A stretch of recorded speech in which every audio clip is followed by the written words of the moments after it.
शुक्लाम्बरधरं विष्णुं शशिवर्णं चतुर्भुजं प्रसन्नवदनं ध्यायेत् सर्वविघ्नोपशान्तये। गुरवे सर्वलोकानां विषजे भवरोगिणां निधये सर्वविद्यानां दक्षिणामूर्तये नमः। जन्माद्यस्य यतो यानिरतरच्चार्तेष्वभिघ्नस्वराट् तेने ब्रह्मकृदाय आदिकवये मुह्यन्ति यत्सूरयः।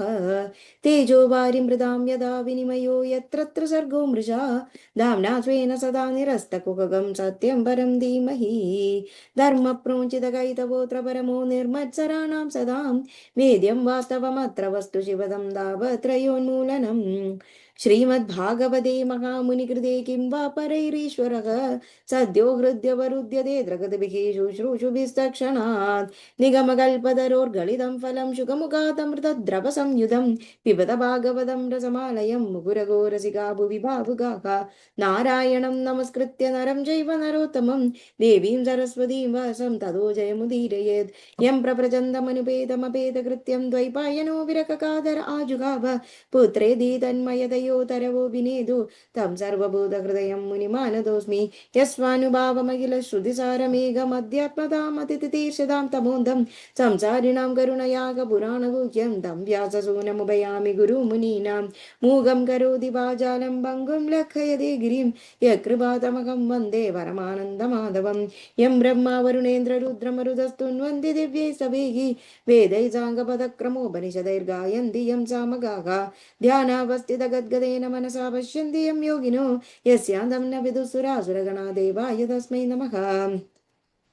कोमलं कूजयन् वेणुं श्यामलोऽयं कुमारगः वेदवेद्यं परं ब्रह्म भासतां पुरतो मम बोधैर्महद्भिर्य इमा पुरो विभु निर्माय शेदे यदमुषु पूरुषः भुङ्क्ते गुणान् षोडश षोडशात्मकः सोऽलं कृषेष्ठ भगवान् भजांसि मे सच्चिदानन्दरूपाय विश्वोत्पत्त्यादिहेतवे तापत्रय विनाशाय श्रीकृष्णाय वयं नमः।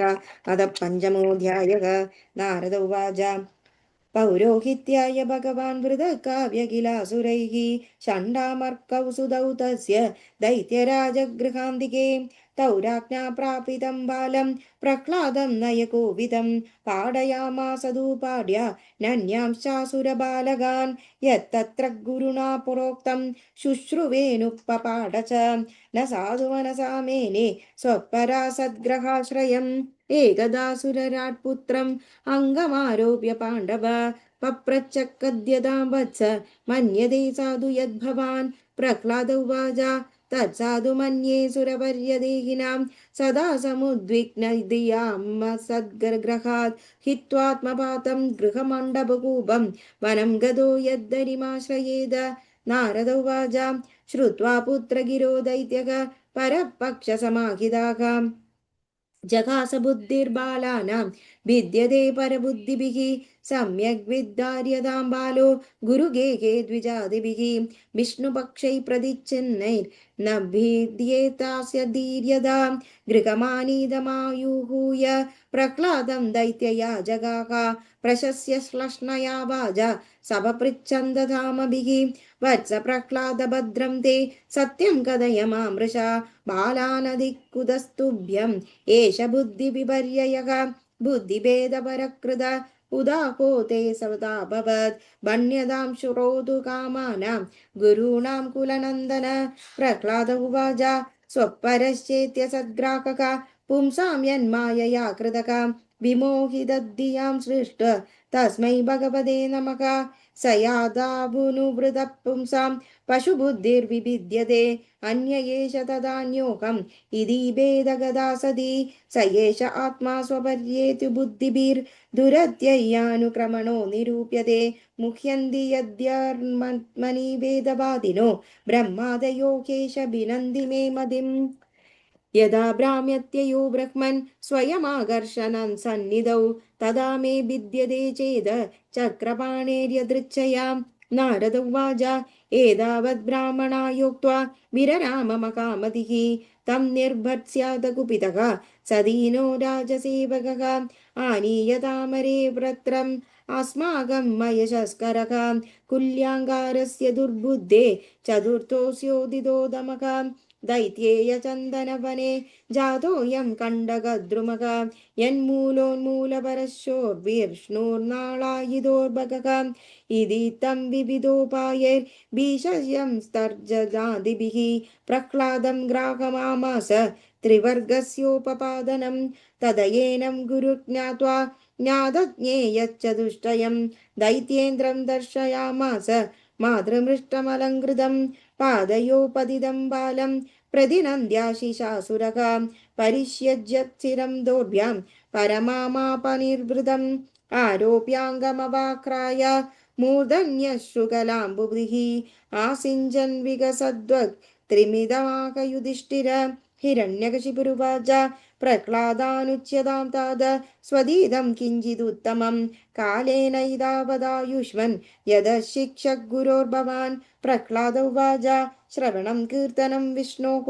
स्मरणं पादसेवनम् अर्चनं वन्दनं दास्यं सख्यमात्मनिवेदनम् इति पुंसार्पितं विष्णौ भक्तिश्चेनवलक्षणा क्रियते भवगवद्यद्धा तन्मन्येदीदमुत्तमं निशम्मैतत्तु सुतवाचो हिरण्यकशिपुस्तदा गुरुपुत्रम् उवाचेदं रुषा प्रस्फुरितादराका ब्रह्मबन्धो किमेतत्ते विपक्षं श्रयतादसा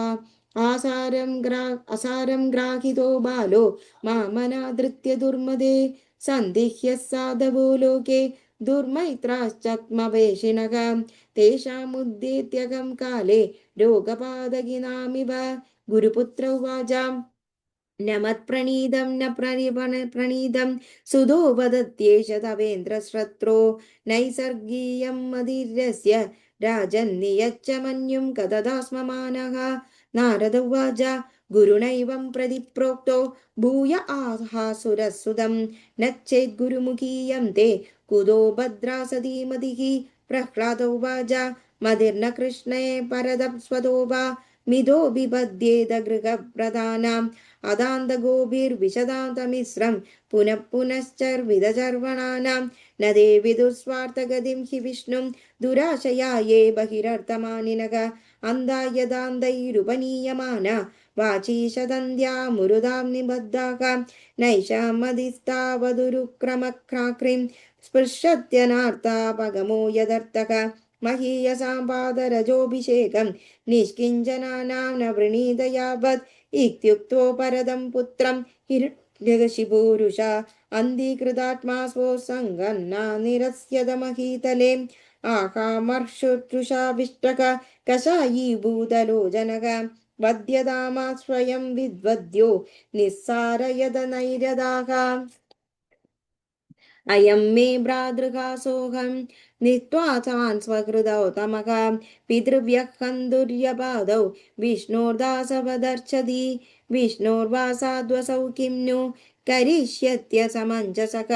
सौहृदं दुर्स्यजं पित्रोर् आखाद्य पञ्चहायनः परोऽप्यगत्यं हितकृत्य दौषधं स्वदेकजोऽप्यामयवत्सुदोहितः चिन्त्यात्तदङ्गं यदुदात्मनो हितं शेषं सुखं जीवति यद्विवर्जनात् सर्वैरुपायैर्हन्तव्यः सम्भोजः शयनासनैः सुहृल्लिङ्गधरः शत्रुर्मुने दुष्टमिवेन्द्रियम् नैऋत्तास्ते समादिष्टा भर्त्रा वै शूलपाणयः तिग्मदं शर्कराळा स्यात् तामश्मश्रुषितोरुहाः नन्दन्तो भैरवानादां छिन्दिबीडिन्दिवादिनः आसीनं चाकनः शूलैः प्रह्लादं सर्वमर्मसु परे ब्रह्मण्यनिर्देश्ये भगवत्यखिलात्मनि युक्तात्मज्ञफला आसन्न पुण्यस्येव न सत्क्रियाः प्रयासे पहते तस्मिन् दैत्येन्द्रः परिशङ्कितः चकार तद्वदोपाया निर्बन्धेन युधिष्ठिर दिग्गजैन्दन्तशूकैश्च अभिचारावपादनैः मायाभिसंनिरोधैश्च गरदानैरभोजनैः हिमवायुअग्निसलिलैः पर्वताक्रमणैरपि न शशाक यदा कन्दुमुपपापमसुरसुदं चिन्तां दीर्घतमां प्राप्त सत्तर्तुं नाभ्यपद्यत एष मे बह्वसाधुक्तो वधोपायाश्च निर्मिताः तैस्तैर्द्रोहैरदर्शद्धिर्मैर्मुक्तस्वैनैव तेजसां वर्तमानो विदूरे वै बालोऽप्यज्जडीतीरयं न विस्मरति मे न्यार्यं शुनश्वेफ इव प्रभुः अप्रमेयानुभावोऽयम् अगुदश्चिब्दयो मरक नूनमेतद्विदोरादेन मृत्युर्मेव विधानवाम् इति तं चिन्तया किञ्चिन् म्लानश्रियमधोमुखं षण्डार्मर्कावशौ न सनसौ विविक्तस् इति होचदुः